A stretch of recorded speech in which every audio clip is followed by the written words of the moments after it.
This extra special episode of Baby, This is Keke Palmer is sponsored by Audible. There's more to imagine when you listen. Now, enjoy the show. Her hair is bouncing and behaving. Okay. It's a little blowout, you know. I saw you sing. I mean, you're fabulous. So, not too much of the scene.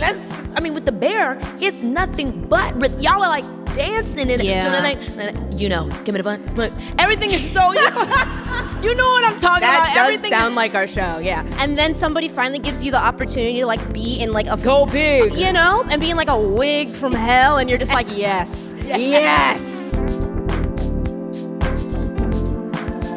Hey y'all, it's your girl Keke Palmer. Today is extra special, okay? Because we are coming to y'all live. Yes, today's episode is presented by Audible, and I'm so excited to have you guys here. We're gonna have a lot of fun. Are you excited to be here, audience? It is nice and full here, and I'm seeing so many beautiful faces. Yes. So today I want to talk about imagination and storytelling. You know, I'm curious about all different styles of storytelling, especially doing so many different things myself. You know, I love action movies, animation, theater, books. And it's about how they all activate our imagination in different ways, right? You know, so I'm going to chat with Ayo Edebiri. Very excited. You guys probably know her from The Bear. And most recently, one of my all-time favorite Pixar movies. They just came out with the #2, Inside Out. So good. But she's also a prolific writer, stand-up comedian, and obviously a voice actor. So we're gonna chat about all these different styles of storytelling, all these mediums, and more. So let's get into it because, baby, this is Keke Palmer. Now, if you guys are fans of the show, listen to the show often, you know I'm always gonna be chit-chatting with my mom. Hey, Sharon. Hey. This is so crazy. It's so funny to me. I know. It's very interesting. We're usually just in a room, just me and you. Exactly, and it's so weird because, like, you know, when you first said you were going to do a podcast and I was excited for it and stuff, yeah, but I didn't think you were going to drag me into it. Yeah, well, that's the thing. It's gotten to the point with me and all my little side gigs, I'm bringing the whole family into it. My son's in the back, too. Hey, Leo. So obviously, we're talking about storytelling. Yeah. So I'll just jump right out with you. I mean, today we're here with Audible, and there's so many different ways your imagination play into life, you know, especially when you're listening to audiobooks, but also just in our world. So I'm curious for you, when it comes to your imagination, how much does it play into your everyday life?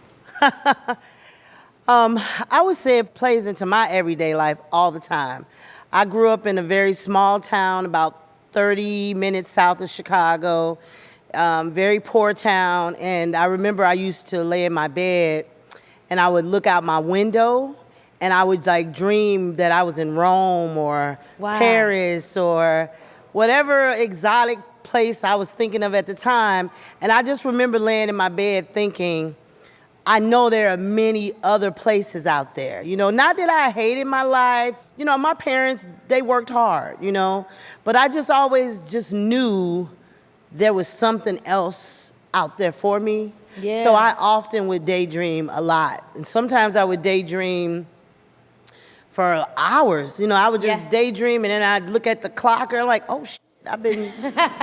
But it's funny because I'm the same way, and a lot of my friends, you know, you guys know, like when people say, oh, you spaced out. Yeah. A lot of times I do that, and I even see Leo do it too, where I just see him and I'm like, son, are you there? And it's this thing of just kind of, I've always felt okay with going somewhere else in my mind. And like you said, sometimes it would be thinking about me being somewhere else. And then sometimes as a Virgo, I'm pretending I'm having a conversation I'm gonna be having next week, and I'm figuring out how I'm about to read you down. Yeah. You know, it's like, I'll imagine me reading somebody, just in case somebody tests me. Or, oh, this is what I say if this happens. You know, and it goes and goes and goes. Obviously, you started out doing theater, singing, you know, all types of creative things. Right. How did storytelling play into the medium that you felt more comfortable with, right? Right. Well, I love all mediums, but I guess movies is probably what I fell in love with the most, you know? Like, you could watch a movie like Mahogany with Diana Ross, and She was a black girl from the south side of Chicago, which, you know, in that movie, Yep. which I was. Yeah. And she went to Paris and Rome. And then you watch a movie like Star Wars. Yeah. You know, I just grew up on movies. And that was, you know, what my family did.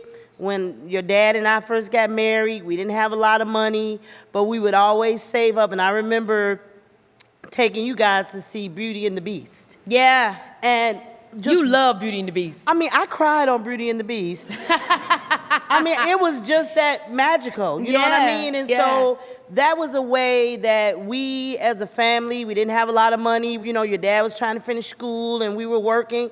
And to go to the movies and to be able to give you guys popcorn and sit you in there and watch the movie and you know, watch your reactions to the movie. That was magical for me. I've always loved going to the movies. That's something that our family has always done. You know, Dad take us to Blockbuster. Y'all remember Blockbuster? You go up in there, you never bring the movie back. That's why they closed now. No, I'm kidding. No, but seriously. And don't forget the little Caesar pizza. Yeah, we used to have a blast. And so, definitely love watching movies. But I also really loved as a kid. I mean, I didn't get a chance to experience it until later on. I did much more film and TV. But theater. I mean, there is nothing like going into a theater and then being in a room full of people that are in real time. You know, you guys are so close together and we're laughing and we're talking. I mean, I've seen so many musicals and just plays and I've always felt like so immersed in the world, you know, and then you have that little intermission and y'all talk about, so what you think coming in the second act?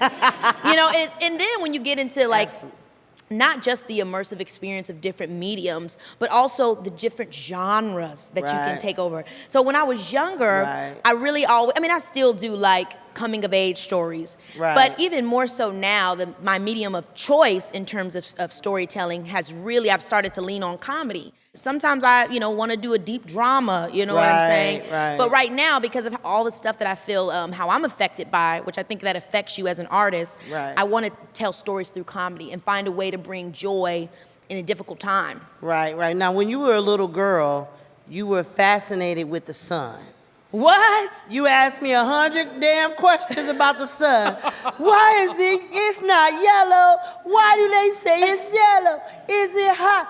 Mama, why is the sun so hot? Oh, you would go on and on. Do you remember, what was your fascination? Well, it's funny that you said that. It's funny that she said that, you guys, because literally, maybe like 2 years ago, I was doing some sun gazing that I heard about in meditation. I burned my eyeballs, okay? I had to go to the doctor. He said, you absolutely burned your iris. I was like, I gotta stay away from this sun.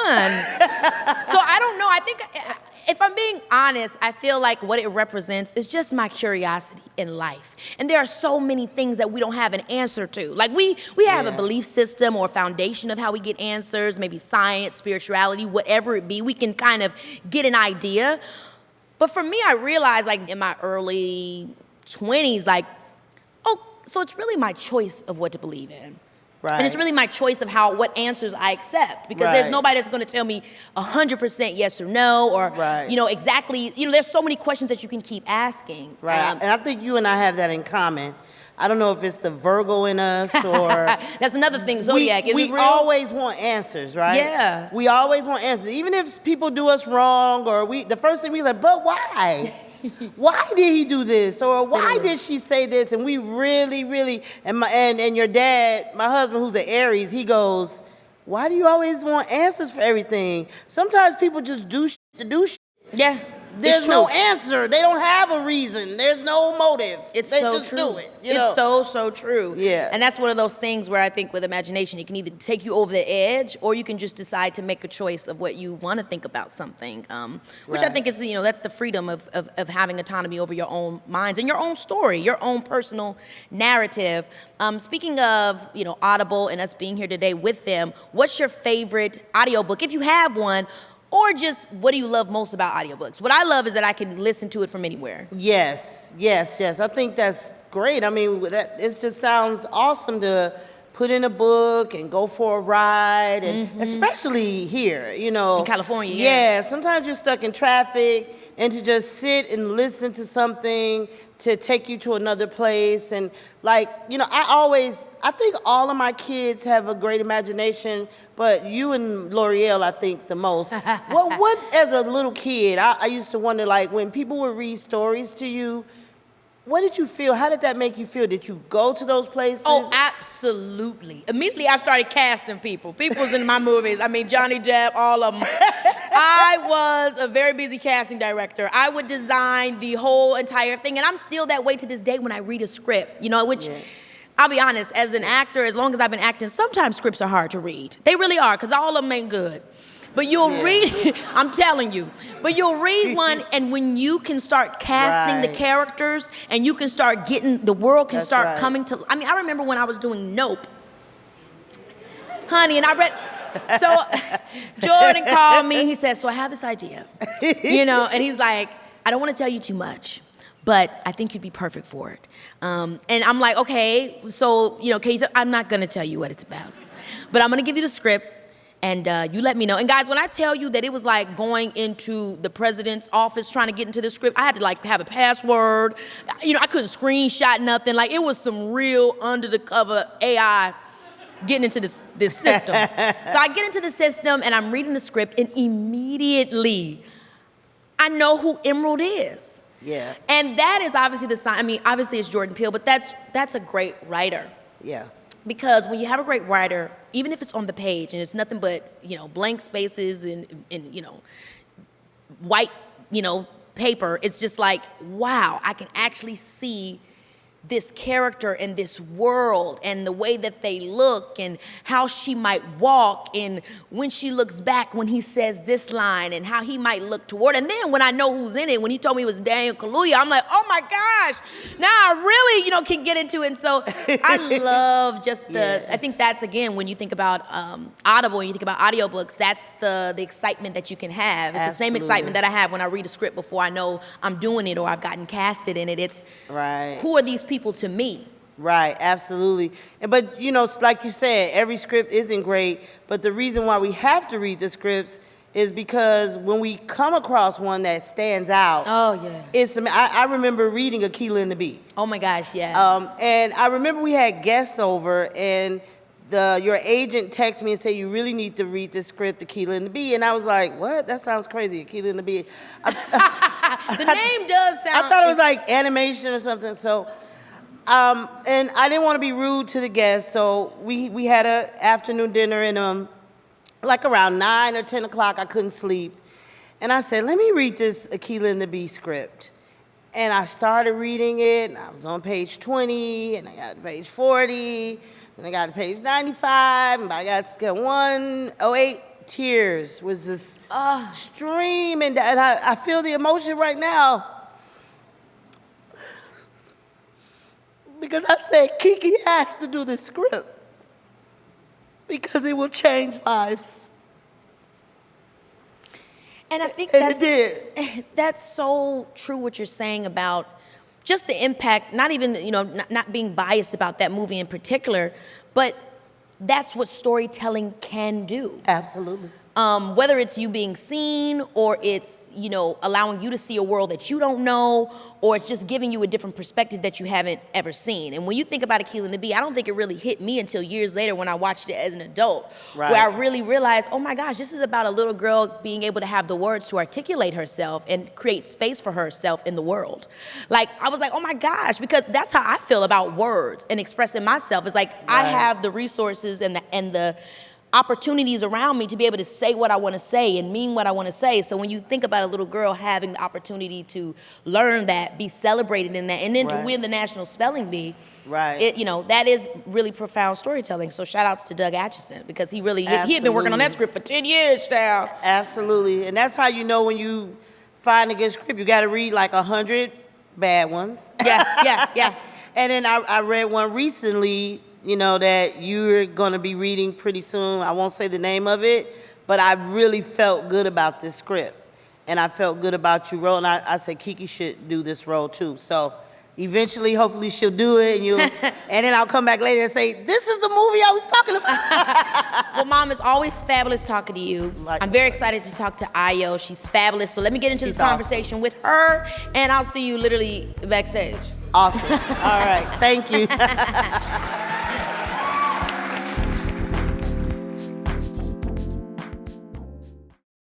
There's something special about listening. I mean, really listening. I'm talking about sitting crisscross applesauce on a cityscape rug listening. The type of listening where you close your eyes and surrender yourself to your own imagination and let colors and sounds fly in ways that seem extraordinary. With just a few carefully crafted sentences, you can envision yourself worlds away, using the power of imagination to expand your horizons or escape from everyday hustle and bustle. At Audible, they take it even a step further, offering an incredible selection of audiobooks across every genre, from bestsellers and new releases to celebrity memoirs, mysteries and thrillers, motivation, wellness, business, and more. They have a little something for everyone. When I'm listening to my current fave, Hot White Heist, starring a friend of the pod, Bowen Yang, I'm listening to a hilarious, critically acclaimed queer caper that pushes the limit of what audio storytelling can be, making the most of a star-studded cast, immersive action, and double entendres galore. Hot White Heist and its recently released sequel, Hot White Heist 2, show that Audible is the destination for the best and hottest original program. Audible originals can range from multi-part audio dramas to guided wellness programs. But one thing they're always going to be: exceptionally well done. And yes, you just heard me go on and on about Audible. Try it out yourself. New members can try Audible free for 30 days and choose one bestseller or new release to keep. Plus, the Audible app makes it easy for you to listen to your stories wherever you go, whether it's a juicy celebrity memoir for your commute or putting on a relaxing bedtime story. Audible's got you covered. There's more to imagine when you listen. Try Audible today at audible.com/Keke. That's audible.com/Keke. Keke. Baby, this is Keke. I am so ready to talk to today's guest. You guys have no idea, okay? You probably know her. Well, you definitely should know her from Hulu series The Bear. Get into it. Or you might know her from the animated Netflix series Big Mouth. Okay, she's my castmate. She's also an incredibly talented writer and stand-up comedian. It is, of course, Ayo Edebiri.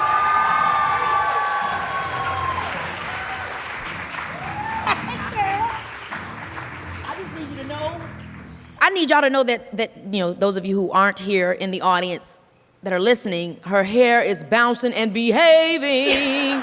Okay, it is giving all the life that it needs to give. It's a little blowout, A little deep conditioner the night before. And that's hard to attain, especially when it's hot outside like it is. Why would it be this hot right now? No, it's very disrespectful. It's too much. It's very disrespectful. My hair feels like the follicles are covered right now. They're covered by the blood. I don't know. Where are you from? I'm from Boston. Okay, so it's kind of like, does Boston get humid One though? small woo, that's correct.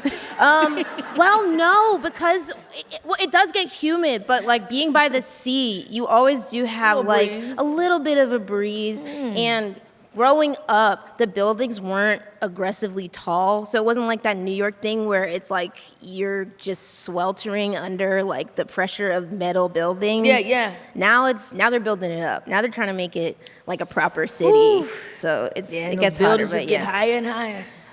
Well, how old are we? We're like, what, these buildings are just getting taller and taller.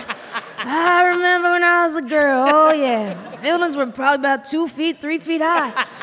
A lot taller than they used to be. Just going far we can't go anymore. So obviously we're talking about storytelling. We're here with Audible, and you are extraordinarily multifaceted. I mean, you directed an episode of The Bear this year for the 3rd season. That's insane. Writer, actress, sing. I saw you sing. I mean, you're fabulous. So not too much on the scene. That's the It was YouTube good. covers from high It school. was good. That's very much like a symptom of how old we are, though. And where don't I'm you like, want to know, like, how do people find this stuff? Stop looking. They for were it. stalking. Stop looking for my memories. Like we were out here with just a ukulele and a dream in high school. Just let them go. If you see We it, were living you for don't say something. We're living for you at all times. So I want to start off asking, because I was talking to you backstage before, like literally you do stand up, which is insane. I did like a little bit of stand up, and it's really, I mean, it's such. I think when we see people get up there and do it, it seems like y'all make it look so easy. It's 1, 2, 3. But the concept of like really writing this story in this unique form, it's almost like this long monologue that you don't know when people are gonna laugh. You don't know if they might are love at this, all. and then you got to go. Then you might have a heckler, so you got to pop out and then get back into script. Yeah. So I just want to start from the skill of writing. When did you start writing, or know you wanted to write? I've been writing stories ever since I was like a little girl. Like I was obsessed with like, I mean, I was very much a Scholastic Book Fair kid. Come on, Scholastic. I was like, Literally, I just wanted the toy. You know, the ones that had the toy, girl. Of course. I always want the toy. Yeah, and your mom would be like, no, I'm giving you $5 to spend on 5 books. Bye. But yeah, I loved stories. I loved anything that was about like, especially like, I don't know, I loved like orphans going on an adventure. Oh my like, gosh. You know, one singular orphan going on one singular adventure with a dog or whatever. So I just always been like writing stories and telling them. I'm an only child, and my parents. Did you love it, or? I loved it because I was Period. like, oh well, I don't have to share. But my parents would just like always leave me with a book, kind of, and always like encourage me reading. And What was your favorite book growing up? I loved A Wrinkle in Time. I loved A Wrinkle in Time. I really loved A Wrinkle in Time, y'all. And when I actually seen it, I was like, A Wrinkle oh in my Time. gosh, like it was just so fabulous. So that was one of my favorites. Those are one of my favorites. I also loved The Phantom Toll Booth. I love the series of Unfortunate Events books. Oh yeah. And I think all of those books, they have in common that they didn't treat kids like they were children. That's like so true. the level of storytelling was always really high. The level of like vocabulary was always really high. Like it made me feel like I was like, yeah, I'm grown. Like I could read, yeah. And so yeah, I just always been like writing stories and writing to myself. And then when I was in 8th grade, you had to take a mandatory drama class at the school that I went to. That sounds like an amazing school. It was I have a love-hate relationship with that school because it was very intense, but that was one of the things that I'm like the most grateful for. And like our teacher especially, I believe it or not, was like a quiet kid, and she saw that, but also saw that I had a really big imagination. And she was like, you know, in order to like be a storyteller, do improv, whatever it is that you want to do, even if you decide one day you want to be a teacher, like you don't always have to be the loud person. You can be the quiet person. You can be the listener. You can find different avenues that work for you and work for how you want to express yourself and tell stories. And there's not one way to do something. How do you think she saw that you had a big imagination? What aspects were you doing? Well, we had to do this assignment where you would bring in a character.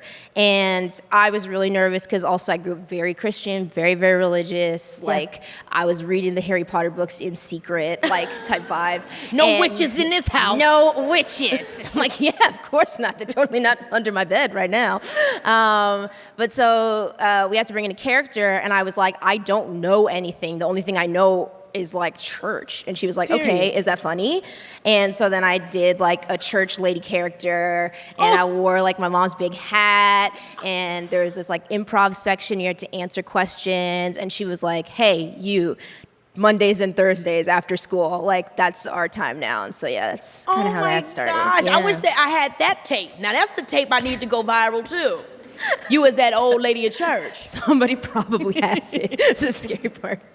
So how would you describe kind of like your writing process? Is it an idea that comes into your head? Are you kind of like jotting different things down throughout the day? It's not consistent in any way, which I sometimes wish it was. Like, I have friends who are very much like, I get up at 5, I do my morning pages, and that's not me in the slightest. But I think whenever I do have like quiet time, that's when I can start to feel myself like processing all the things that have happened. But I do find myself like, I always have like, you know, I like either a physical notebook or my phone, and I'm like writing a note of like insane thing that I saw, or like, if I'm on the train, I'm in New York, and I hear the conductor's voice and it's hilarious, I'll just like take it out and record it and like listen back to it later and like see if there's anything there sometimes, yeah. And how do you, because I think that's the thing with like you said, I'm the same way. You have all these different thoughts, your imagination is going, you're writing them all down,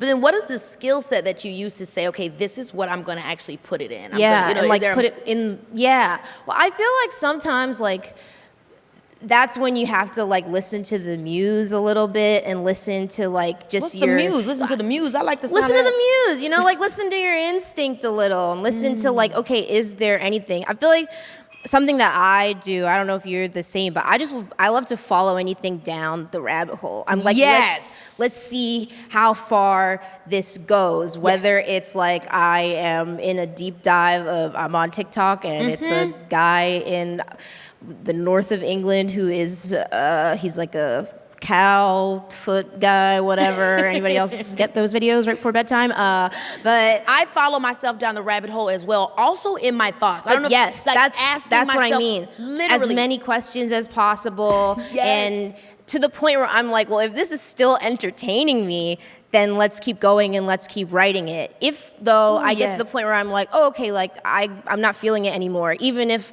I've shared it with somebody and they're like, but there's this, but there's this, but there's that. If I feel like the well is dry, like, I have to trust that instinct a little bit.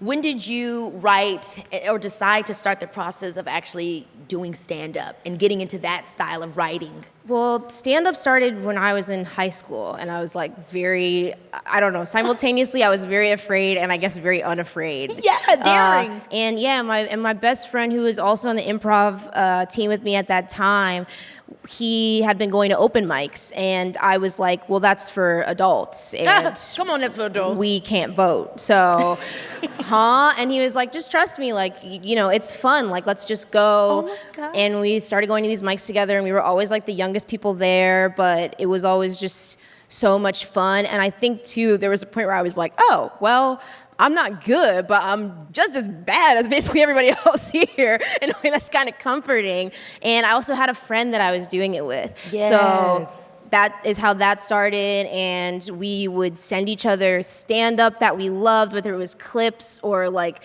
downloads of people's albums that like somebody had given us. And so then we would like send them to each other for free because we didn't have any money to buy anything. And then again, I feel like that instinct of me as like a, you know, that's like me as a little kid. I always see when I get like very excited about an idea and I just want to know as much as possible.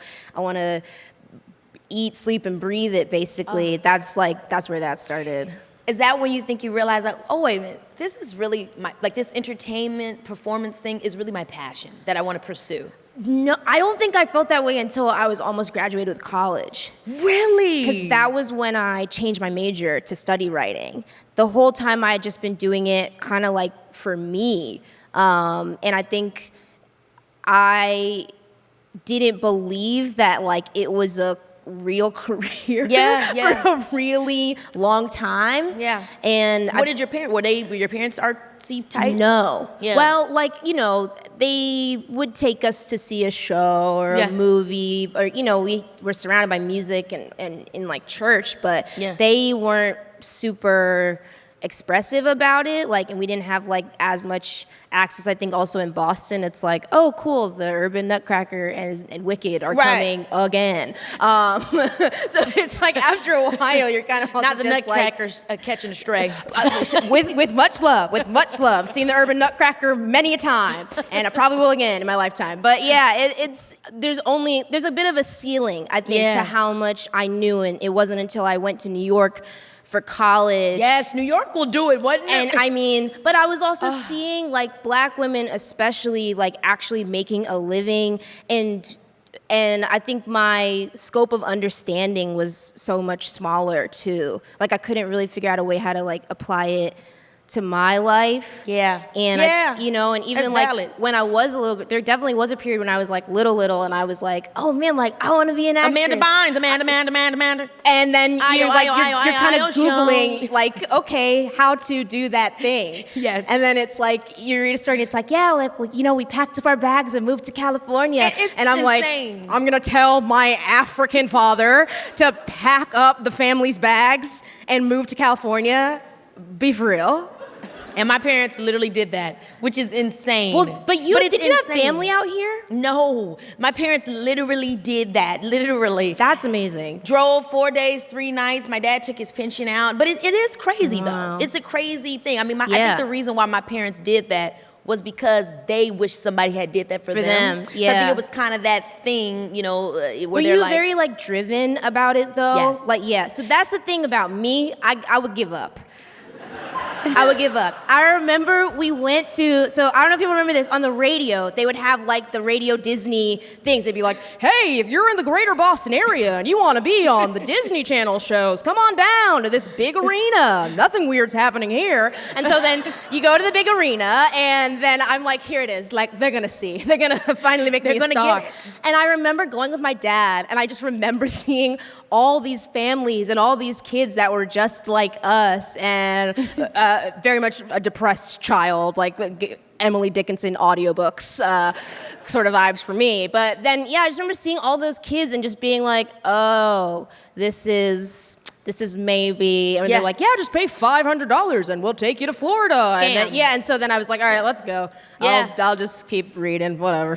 But it is that kind of thing, and I think that, at that point that you realize it could be a career for you, how did that affect your creativity? Because I do think taking it seriously so young, for me, a lot of times it was like I had to always kind of remind myself, have fun with it, especially as I got older. Yes. So how did that impact you coming from, this is for me, to, okay, this is actually something that I have to do for a living? I think it made everything blossom for me because I realized I didn't have to put this front on a little bit. I didn't have to have this separation. It was okay to be vulnerable. Yeah. And to deep dive. And I had a teacher who I remember I would always write stuff and I'd be like, I don't know, it's corny or blah, blah, blah. I don't know if this idea works or whatever. Yeah. And she was just like, how do you know that? You haven't fully explored it. And also, what does being corny mean? She was like, actually, what does it mean? I love that she said that because people love to do that to you when you're not fitting into a particular box, especially as a black person. Of course. We gotta always be cool. I don't know how to be cool all the damn time. No. What is that? No. So I'm cheesy, corny, whatever you want to call it. I'm just trying to be me. Myself. And explore these things that it's low-key, you wish you could. That's why you're calling me corny from your bedroom. Okay. But I think because it is scary. It's scary, and I think people they recognize that because it's you recognize it in yourself. But I think we do all owe it to ourselves to explore the fullness of our ideas. Yeah, I couldn't because agree with nobody you more. thinks like you. I think that's such a superpower.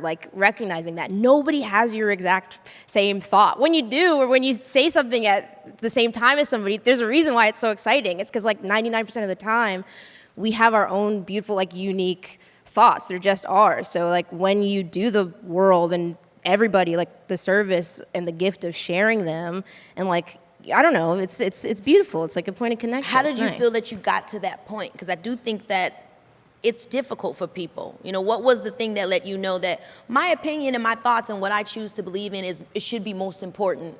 It's worthy. I don't know what exactly it was, but I do remember just being in New York especially, and I was sort of in the alt comedy scene, which... What does that mean exactly? So there's different schools of comedy, and you'll see more club comics. That's maybe a little more mainstream. There's just different spaces of doing things, and by that logic, different types of jokes and different types of acts. But in the alt comedy scene, especially in New York, in that period of time, people were just doing whatever, and like insane, amazing things that I could never have pictured. And now then it's like some of those people, like Julio Torres, like was a writer for SNL and has amazing shows like on HBO. And but like at that time, it's like you're just doing things in like basement venues. And but I think seeing people do that and knowing that I was able to see and feel the fullness of their ideas, and like, me in a chair in a basement that surely has asbestos in Brooklyn, I'm like being transformed by that, it's like, well, then if they can do that for me, like, why can't I, by that logic, why can't I do that? And even if it's not for somebody else, at least for myself, like. I love hearing that about the comedy community, because I do think it is very daring to get up there and not only just give this monologue, but there's so many stories that you're telling about yourself in your own life. It's very vulnerable in every aspect. Yeah. What different ways are you pulling when you're doing maybe like your character on The Bear? How does your creative process differ from when you're doing your monologue or doing your show for stand-up? Well, I think that was like one of the biggest learning curves, especially when we started, because Chris and I knew each other from comedy and from writing. That's how we met, and he had seen me perform, and he was like, "No, you can do this," and I was like, "Are we sure?"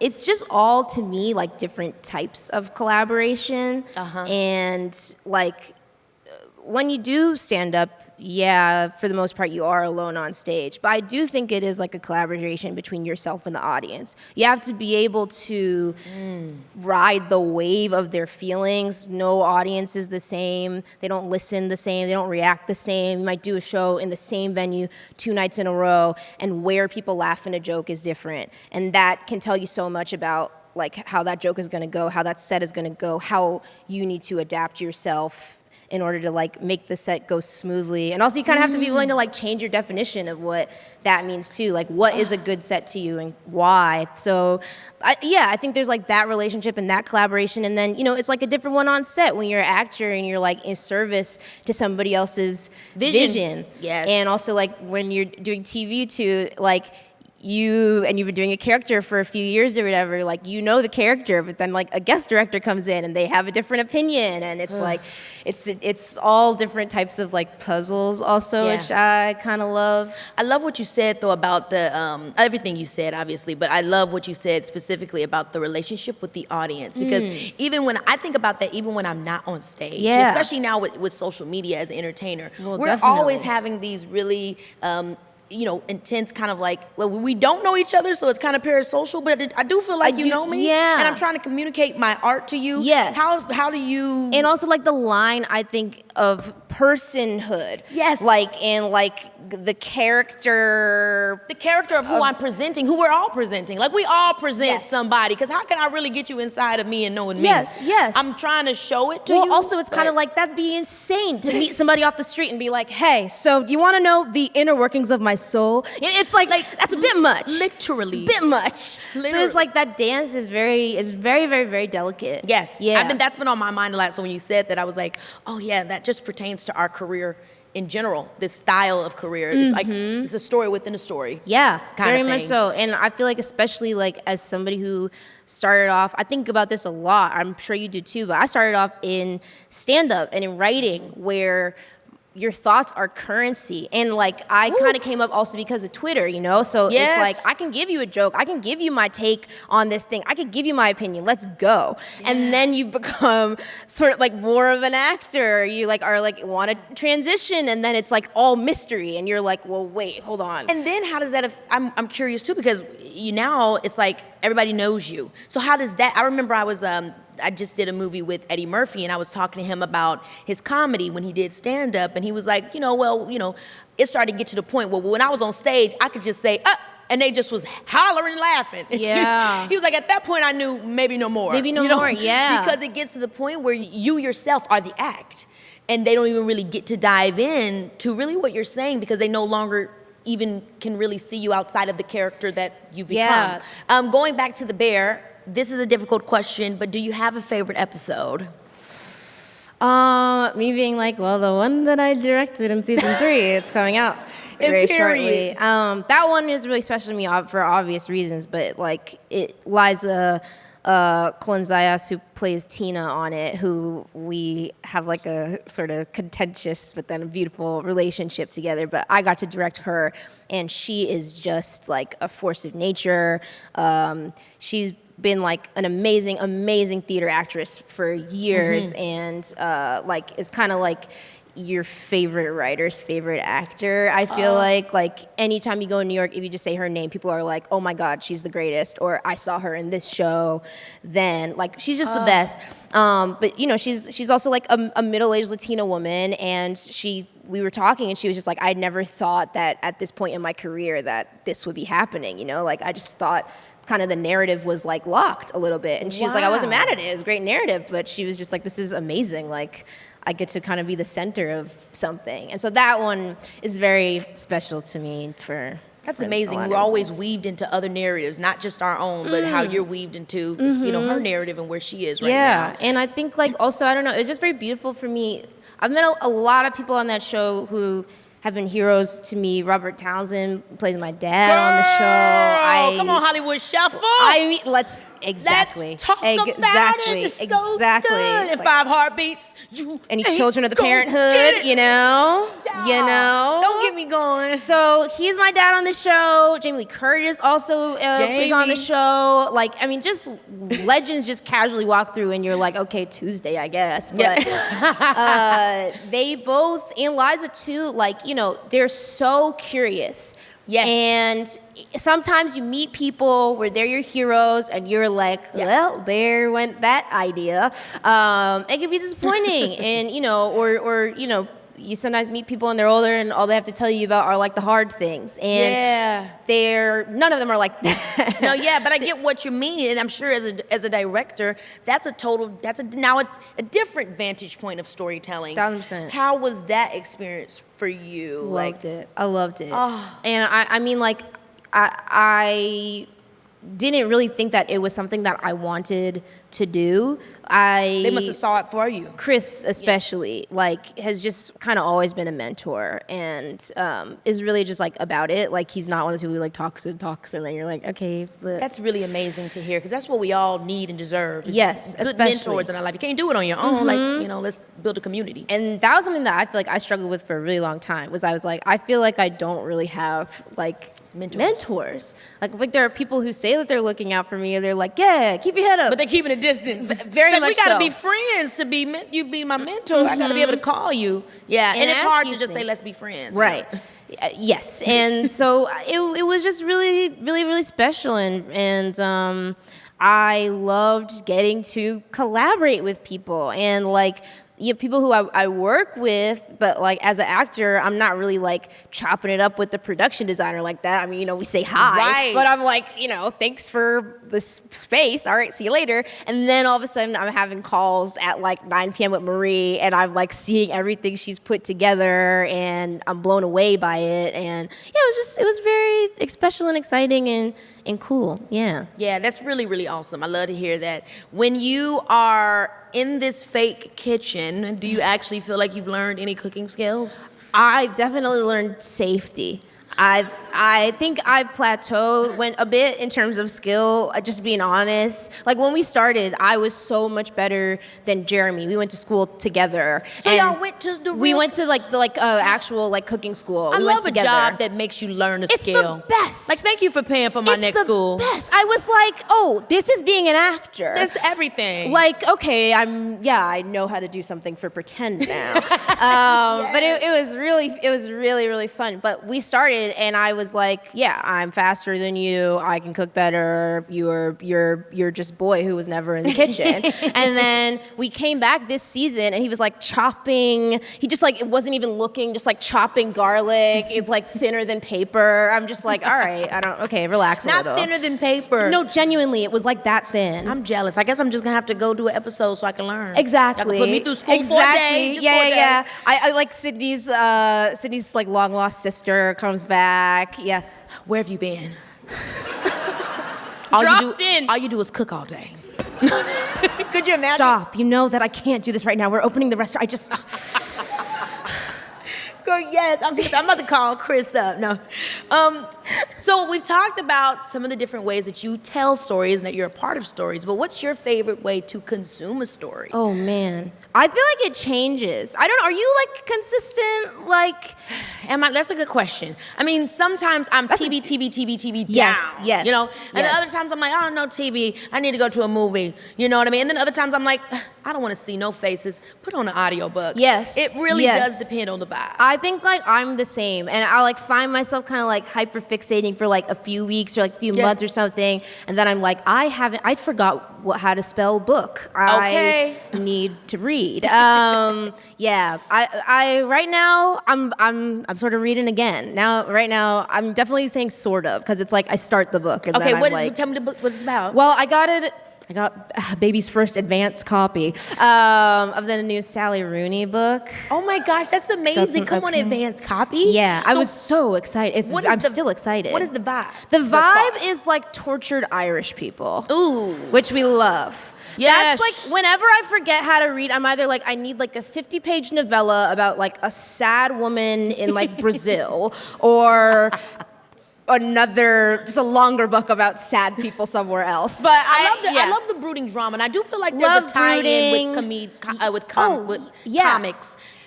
Everybody that loves comedy saddest secretly people is in the depressed. world. Secretly. Saddest people in the world. That's so interesting. But also, I had a friend say this once, I think I had a lot, like every comedian wants to be a musician, and every musician wants to be a comedian. Like every comedian just like rappers wishes and that you could like athletes. actually open up your heart and like be vulnerable and like show people like your little poems. And then instead you're like, so who's dating? You know, and then every musician is like, I wish that I could just be like a fool and I wasn't like chained to being honest. And it's like, okay. Yeah, or chained to being cool. Yeah, yes.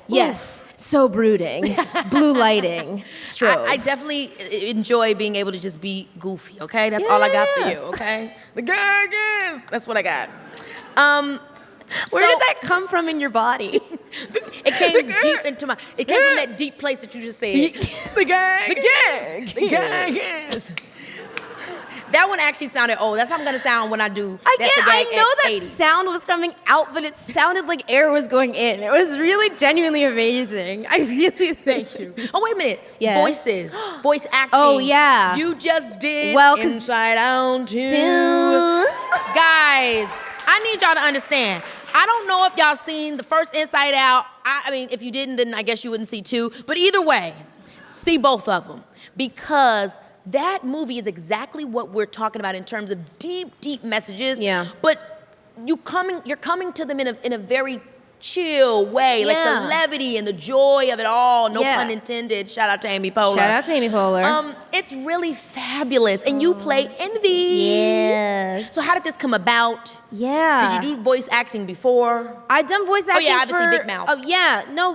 That and like other random kids shows, and I love animation. Period. And that was always one of the things when I first started like working more professionally. I would always be like, can anybody tell me please how to get into this world? Because that's one of the things that I love to watch. I love to consume.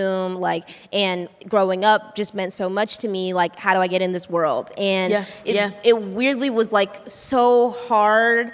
And I remember I was working an assisting job, and Janelle James, who's on Abbott, I love forever, she was working at that job, and she was like, oh, there's an agent at my agency, let me ask her for advice for you. And the agent was like, make a tape, and then let me see if I could send it to some casting directors. And then around that time, I got my own representation. And then I remember like a casting director was like, oh, I heard your like random tape that you sent out, like you cold called like a nutcase, which is like, but then I listened to it and it actually was like good. Like, let's see if there's anything. Yeah, we could do. I'm very full of shame in my private life, but in my professional life, I'm like deeply shameless. I'm sort of realizing.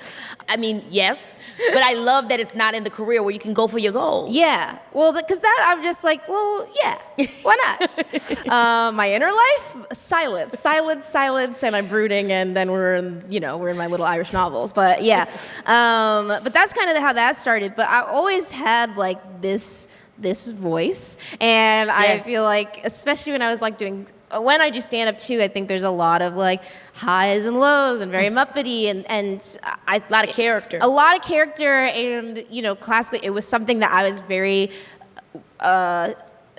not ashamed, but maybe nervous about, self-conscious about. Because also, it's like you're young and you're like, well, I want to be sexy and cool, and everybody's telling me that I sound like a skateboarding dog. So I don't know what to do about that. And then it's like, oh, make money off of it. Yes, and it's what you said earlier. It's what makes you unique. Yeah. And then you can drive that to the wheels fall off because can't nobody do it but you. But you, yeah. But that's how that started. And then I think I realized for a minute that I think like some friends had noticed and I haven't, because I don't know, I just have my blinders on all times. They were like, oh, these Pixar casting people are starting to like follow you on Instagram and like, maybe like look at your videos or whatever. Disney has no chill. No. They're like, it's all. you. It's you. We might be casting so-and-so. Like, I love how they do that. So yeah, I was like, okay, maybe something's brewing for a little bit. We'll see what's going on there. And then I'd done some like Disney kids shows, and I'd done some like voices on like some of those and different stuff, and then I got the call that was like, hey, this is going on. Would you want to like make a tape, and like here's like the character design of what we're going for. And then one day I woke up and I was like driving to the recording session. Now I know it must have took y'all like 2 years. How many years did it take? Yeah, it's probably about that. Yeah, and I was also like on the later end of the process too. Like they had already been recording with Amy for like a year before, because they do so much research, and there's like this like camp of like teenage girls who also were like helping to consult on the script. Teenage girls consulting? I mean, they will save the world. They will That's save everything. the world. But it was so cute, and some of them were at the premiere, and they were like, yeah, like we were in the I forget what they called it, but they were like, yeah, we're like in her head pretty much, basically. Yeah, like the panic attack sequence. Like I gave a note on that. Like just amazing. I'm living for they that. They were so cute. So how was it? I mean, it probably was, I guess, similar to some of the work you've done, but like doing the process of across that much time, how was that for you? It was really that storytelling. It was really fun. I mean, it felt very freeing. I think VO is like the most freeing thing. And sometimes I know they piece it out, so it's like, okay, what scene am I doing? They gotta, you know what I mean? Because it's like they filming it out of order. Yes, something. and or it's like you'll have done something and then you come back and they're like, so actually this scene is completely different and you have to be upside down on your head while you record it. That's just the way that it is. Literally. Yeah, so it can feel like VO can feel sometimes really like, disjointed. Yes. I agree with you completely, because it's like, I'll say this, whenever I've done it, most of the personality, conversational stuff, okay, fine. But when they start saying, so, you go up on a volcano, it spits you out, throws you to the ground, you roll around, laugh for a second, and then hop up on your feet. Like, how does that sound, y'all? But then they're also like, okay, so that was really good. But when it spits you out on your feet, it kind of felt more like it was spitting you out on your calves. Is there a way you can just make that sound a little more footy, And you're like, no, Yes. Nothing's ever sounded footy in my life. I mean, I guess. And then you figure it out and you somehow do it. And they're like, love that. Yeah. Can you just do it like a little louder? It's really, no, seriously, it's insane. Yes. So that I do think that it seems simple, but to solely depend on the voice medium, they're really putting you to work. Yes. You know what I mean? I feel like part of why you're good at it is, my gosh, thank you. But I wonder if it's because there's like a musicality to language. And I do love that about language. Yes. Or at least the way that I think of language, because I do think of it musically. Yes. I don't know if that's just because I've done music or that's just the way that I kind of see things. Yeah. But I do love thinking about rhythms in a scene. And I'm sure you love, with the bear, it's nothing but, y'all are like dancing and give me the fun. Everything is so, you know what I'm talking about. That does sound like our show, It's so rhythmic, but it's so fun. Yeah. Because you can hear it's like music to my ears. It's one of the things I love the most. Yes. Well, it's like everybody has their own internal song, like their own like vocal timbre and their own rhythm. And also I feel like when you like inhabit different characters, you can kind of play with that too. So yeah, it's fun.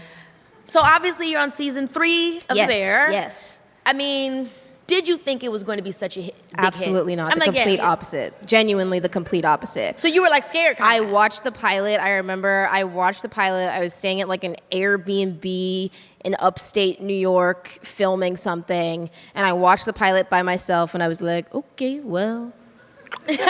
No. There's always, I can take some more writing jobs. We can do some more punch-up rooms. Like, it just felt so tonally different to the things that people were watching at the time. And I think especially like after COVID, I was like, well, people want to feel good. So everybody is going to be very mad at us. But I think what ended up happening is, you know, like a deep, not to say a deep feeling of connection, but a different point of connection, like seeing yourself represented in these ways. And I think one of the strengths of our show is like the joys in the show feel very much like the joys of life. Like sometimes they're muted, sometimes they're understated, sometimes they're deeply ridiculous. Same with the stressful things. But I really was not expecting it. And also like we all had such an amazing time making it that we were like, oh, well, that's the, like, the shoe always drops. So we were like, that'll be the shoe, like, is that we like each other, we're having a good time, this is actually, like, very peaceful and nice, so simply nobody will watch it.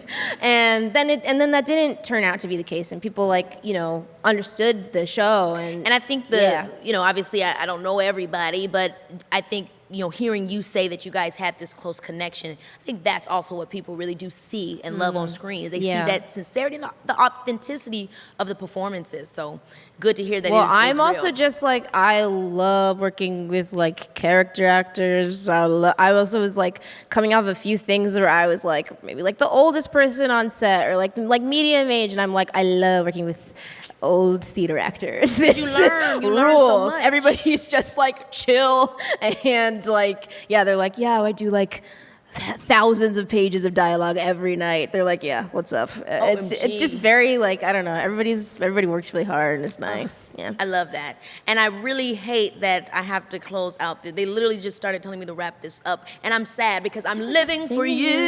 You have a thing in your ear, or is it like, are you just like good at? Stop. No, that was so. Keep for going. me, it was seamless. For me, it was seamless. Thank you I'm so living much. for you too. It was the the girl band. Yeah. Okay. But before I let you go, because we do this at the end of every show, we play a little game. Okay. I'm aware of the game. We do a bunch of different ones. We do Here For It or Not, and I wanted to do something different with you, which is yes, chef, or no, chef. Perfect. See what I did there? So the game is pretty much, I'm gonna ask you like this or that, and you'll just tell me either yes, chef, or no, chef. Great. Sounds good? Sounds great. Omelets filled with potato chips. I'm gonna say no, chef, to filled, but yes, chef to on the top. side? Okay. Yeah. A little drizzle. Yeah. You don't want it to get soggy. For shizzle, my nizzle. So that was just, it was right there. We said, you know. You gave the drizzle shizzle and the grizzle. You know, yeah, no, we of had course, to do of it. course. Oh, for shizzle. Hosting SNL, yes, chef, or no, chef? Yes, chef. Woo! Pregnancy announcement on SNL? Oh my gosh, thank you. And by the way, you ate down. I loved it, girl. I was rewatching some of your sketches for the week. Oh my gosh. To like prep. I loved your episode. It was so much fun. I'm sure, like, you know, I was with the theater element, but then the TV element. I also grew up doing sitcoms, so I just love that in audience. Well, also, vibe. I feel like for us too, it's like so much of the time when you're acting, you're like, of course, dropped in, natural, real human being, and then somebody finally gives you the opportunity to like be in like a go big, you know, and be in like a wig from hell, and you're just like, yes. I live for satire. I mean, all of that gives me life. Chicago. Yes, chef. You better say that. Yes, That's chef. where I'm from. I love Midwest Chicago. gal. So, I mean, the food. The food is amazing. I mean, it's amazing. The food is amazing. You gotta love it. The food is amazing. There's like some of the highest quality, just amazing Michelin level restaurants in the world. And then Did you there's go to also Alinea? places. Went to Alinea. But then also Lionel and I, we go on these little side quests. And we went to a restaurant that we now cannot find called Ooh Wee It Is Too. That was some of the most now, why amazing. Did they put the two at the end? I don't know. Ooh, it was Wee there. It Is Two. There must have been a one somewhere. We also can't find one. We have no idea what is, but we ate the most amazing soul food. I was like, my foot is going to fall off. Okay, because you know they put the beaties in there. The beaties was up, down, all the way around. We had a cornbread cupcake that was filled with mashed potato, greens, and chicken on top, fried chicken on top. And I was like, on top, that means greens, peas, tomatoes, tomatoes, spam, you name it. So I'm loving that you live in Chicago. That gives me life. Ooh. People who take pictures of their food at restaurants before eating it. Yes, chef, because it's me. What am I gonna? When I say no to that, yeah. I mean, sometimes it just looks too good. Well, you gotta remember. Okay, I had to savor the thought. Just for the memories. Show my grandchildren one day. I don't know. Last one, because I really have to use the bathroom. No. That's also true. This is the last one. Dating a coworker like Marcus asking out Sydney and the bear. Yes, chef or no chef? No, chef. Absolutely not. No, chef. I'm not, Wesley. Absolutely not. Absolutely not. Because if I'm mad at you, I gotta come to work and act with you. Oh, You're no, kidding. Pookie Bud. You're kidding. Now my show's But canceled. like, it's my favorite thing to see happen, obviously, because like me, I'm evil. I go, can't wait to see how this unfolds. Fools. No. Never. Yeah, that's my girl. And Business. Can we please give a round of applause for the amazing Ayo Edebiri? Girl, I could talk to you all damn day long. You're everything. This is my last bit. She was looking out for me. She said, girl, go use the bathroom.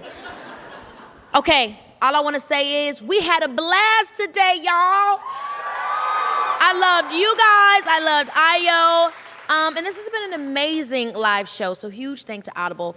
I loved hearing everything that Ayo had to say. It took me down a turnpike. It was hard to even stay just on the subject of storytelling because I felt like she was telling a story while we were up here. Just on creativity, following your dreams, your goals, not being afraid to switch gears, and just, what did she say? Follow your muse? Yeah, I like that. So again, thanks to Audible for putting on this amazing live show. And I'll see you guys next time because you know it's your girl and I'm going to the bathroom. Baby, this is Keke. Baby, this is Keke Palmer, yeah. And that's a wrap. Thank you all for tuning in to this live episode of Baby, This is Keke Palmer, sponsored by our imaginative friends over at Audible. For those of y'all who could make it out to see the show, thank you. And for those who couldn't, we'll catch you next time.